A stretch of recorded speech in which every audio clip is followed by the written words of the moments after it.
Hello, hello, good afternoon. Nothing to do. Just try to feed these birds, doves, here in Lordsburg, New Mexico at Love's Truck Stop. Oh man, I spent 3 buns.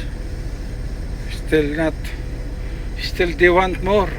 I have only one. That's for me, for my breakfast. So sorry. Oh man. Maybe they are 20s. Oh, that is good. You know, love to see this bird, you know. They are eating. That's good. But my bread was gone. I just leave one